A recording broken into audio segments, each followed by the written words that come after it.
pour l'anatomie du grand droit de l'abdomen. Nous avons vu dans une vidéo spéciale l'anatomie des parois de l'abdomen et nous avons fait l'impasse sur le grand droit de l'abdomen. On a fait l'impasse pour le détailler ici plus précisément. Donc le muscle grand droit de l'abdomen, rectus abdominis, nous allons voir sa description, son action, son innervation, sa vascularisation et son arc de rotation. Sa description, eh bien, ce sont les deux muscles qui sont de part et d'autre de la ligne médiane, qui sont tendus entre les 5, 6e et 7e cartilages costaux et l'appendice xiphoïde, qui s'écrit avec un I et pas un Y, et qui vont depuis ces insertions en haut jusque sur le pubis en bas. Bien.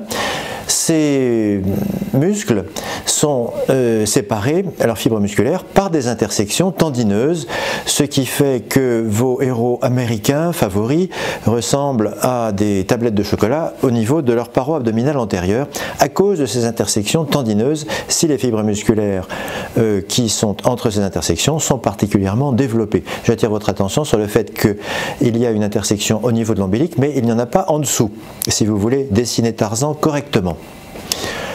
Les muscles grand droit sont entourés par une gaine aponeurotique. Cette gaine aponeurotique, dans les 2/3 supérieurs du muscle, au-dessus des arcades de Douglas, sont constituées en avant et en arrière de la façon suivante.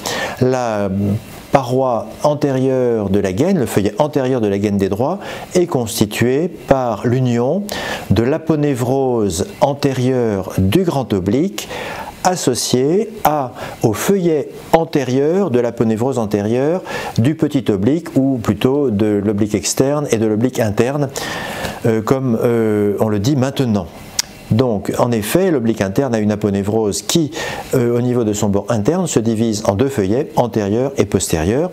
Le feuillet postérieur va s'unir à l'aponévrose antérieure du transverse pour constituer le feuillet postérieur de la gaine des droits. Donc, résumé, au-dessus des arcades de Douglas, le feuillet antérieur de la gaine des droits est constitué par l'union des aponévroses antérieures de l'oblique externe et de l'oblique interne, en arrière par l'union des aponévroses antérieures de l'oblique interne et du transverse.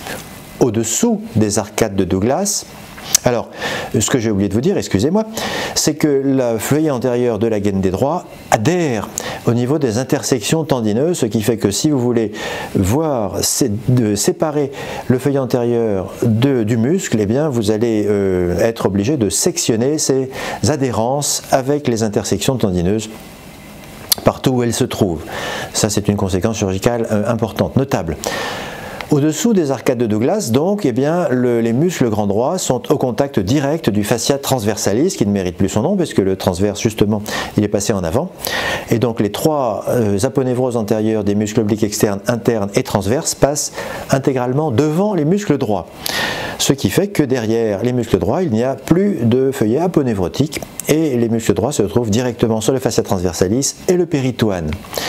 Ces arcades de Douglas, où se situent-elles? Eh bien, elles se situent, je vous l'ai dit, à peu près à la jonction, à l'union des 2/3 supérieurs et du tiers inférieur de chaque muscle, ou des 3/4 supérieurs et du quart inférieur. En tout cas, elles sont à peu près à mi-distance entre le pubis et l'ombilic. Donc ces arcades de Douglas, les voilà. C'est tout ce qu'on peut dire sur ce magnifique schéma. À quoi sert, quelle est l'action des muscles droits?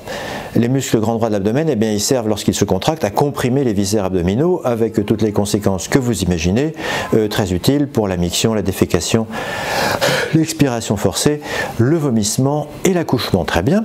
Ça sert aussi, lorsque ça se contracte beaucoup, à fléchir le tronc en avant. Ok. Comment est-ce que c'est innervé? Eh bien, c'est une innervation métamérique. L'innervation se fait par les 6 derniers nerfs intercostaux.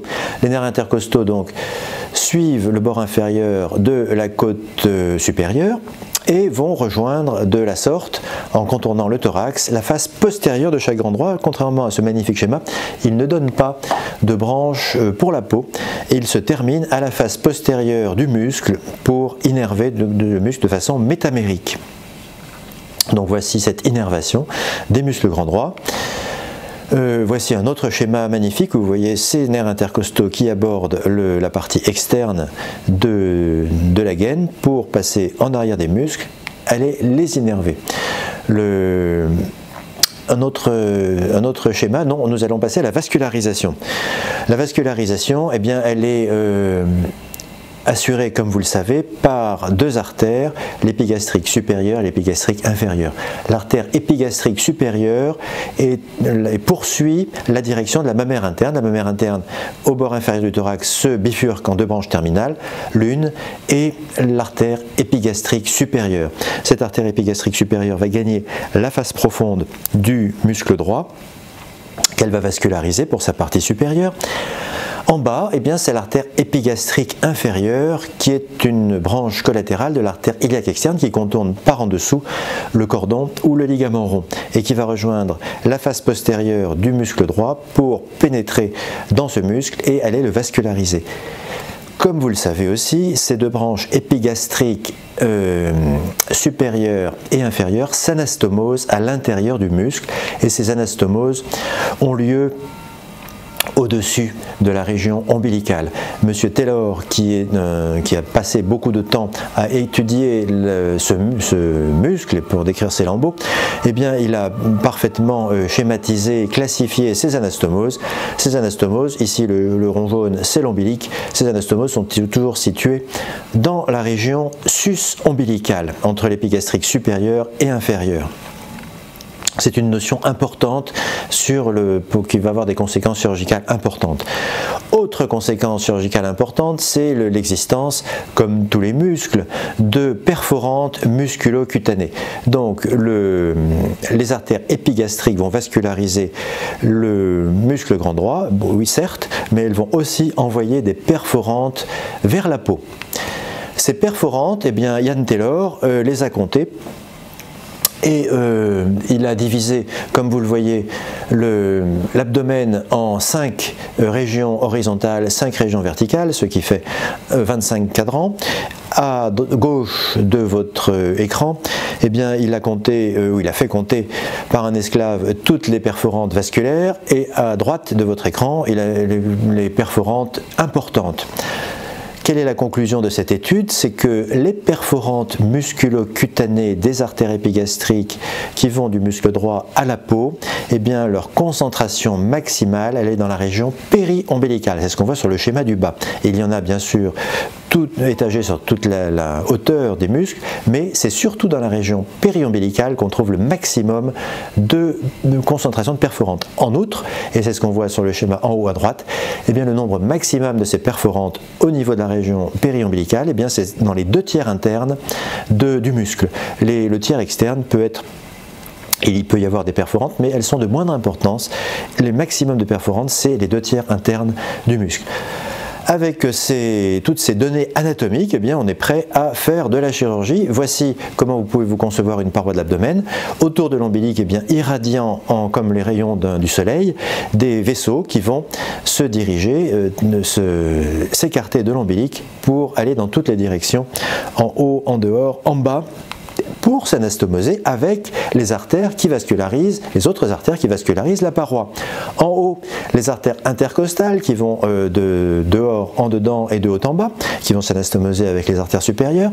En dehors et en bas, les artères circonflexes iliaques profondes, superficielles. En bas, les artères épigastriques inférieures superficielles, ex-sous-cutanées abdominales, les fameuses artères du lambeau de Schoepen de 1946 ou de cette période-là, et les artères honteuses externes pudendales.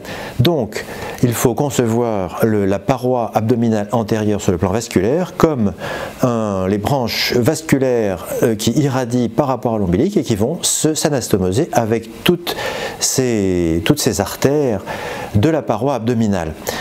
Les veines, eh bien, les veines sont satellites des artères, et donc il y a des veines satellites des artères épigastriques superficielles et des artères épigastriques inférieures profondes. Ces veines sont en principe doubles par artère et elles sont valvulées. Elles sont anastomosées aussi. Alors sur le plan de la vascularisation, donc les deux muscles de grand droit sont vascularisés par une artère supérieure et une artère inférieure qui s'anastomosent dans la région sus-ombilicale, ainsi que le rappelle ce schéma. Cet autre schéma, qui est une coupe longitudinale, vous montre le muscle grossièrement schématisé par le rectangle orange. Il est vascularisé à gauche par l'artère épigastrique supérieure qui va envoyer une branche intramusculaire et des branches cutanées directes. Les branches musculaires vont envoyer des perforantes musculocutanées vers la peau pour s'anastomoser éventuellement avec les branches cutanées directes sur le plan proximal, enfin en haut, et envoyer des branches vers la peau directe qui s'anastomosent avec le réseau inférieur et supérieur au milieu. La même situation symétrique en bas, les artères épigastriques inférieures profondes vascularisent d'une part le muscle, d'autre part la peau directement, et le muscle envoie des perforantes musculocutanées. Et donc, la situation étant relativement symétrique, on peut lever des lambeaux sur une artère ou sur l'autre, des lambeaux musculaires, des lambeaux musculocutanés. Donc ici, en particulier, vous avez en bas la schématisation d'un lambeau musculocutané de trame, transverse rectus abdominal flap, dont nous allons revoir dans une vidéo spéciale tous les lambeaux qu'on peut lever, musculocutanés qu'on peut lever sur les grands droits. Donc ici c'est la représentation schématique, l'épigastrique supérieur, le muscle droit, les perforantes sous-ombilicales ou périombilicales qui vont vers la peau pour vasculariser la peau. Donc ça sous-entend de passer l'anastomose entre le système épigastrique supérieur et le système épigastrique inférieur, zone de faiblesse, et ça sous-entend aussi de vasculariser la peau. Et les malheurs ne sont pas finis, car si c'est cette peau sous-ombilicale qu'on veut vasculariser, il va falloir non seulement franchir l'anastomose artérielle entre les deux épigastriques, les anastomoses sus-ombilicales, mais il va falloir aussi franchir la ligne médiane, et à chaque fois qu'on va traverser un système anastomotique vasculaire, eh bien, on va perdre de la pression de perfusion, ce qui fait que aux extrémités du lambeau, et spécialement à l'extrémité contralatérale, la palette cutanée ne va certainement plus avoir de pression suffisante pour faire vivre la peau. Et donc, il faut se méfier lorsqu'on lève un lambeau de trame classique, toute la peau qui est située sur la moitié externe de la palette opposée ne vivra pas. Ça c'est sur le plan artériel. Sur le plan veineux, eh bien c'est la même chose, plus le système des valvules qui se rajoute à tous ces systèmes d'anastomose. Donc un lambeau de trame, la peau de l'abdomen inférieur vascularisée par l'épigastrique supérieur, eh bien ça n'est quand même pas l'idéal sur le plan vasculaire. Loin de là. Alors que j'attire votre attention sur le caractère génial du lambeau dit de Taylor. Lorsque la palette cutanée est située dans la région sus-ombilicale en direction des anastomoses intercostales, eh bien c'est le lambeau idéal. Il profite de la prédominance épigastrique inférieure, parce que l'épigastrique inférieure va vasculariser sans anastomose toute la moitié inférieure du muscle et envoyer des perforantes périombilicales. Ces perforantes périombilicales vont traverser directement le muscle pour aller à la peau, et ce système de perforantes va s'anastomoser directement vers les intercostales préférentiellement. Donc cette concentration paraombilicale préférentielle des perforantes cutanées, associée à la dominance du pédicule épigastrique inférieur et aux anastomoses avec le système des intercostales, fait que le lambeau de Taylor à pédicule inférieur est donc absolument fiable, sûr et génial.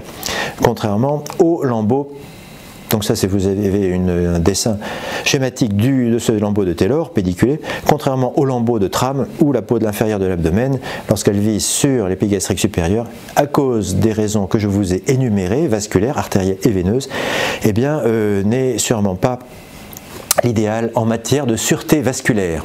Donc nous allons voir tous ces lambeaux dans une vidéo spéciale à suivre, et je vous remercie pour votre attention.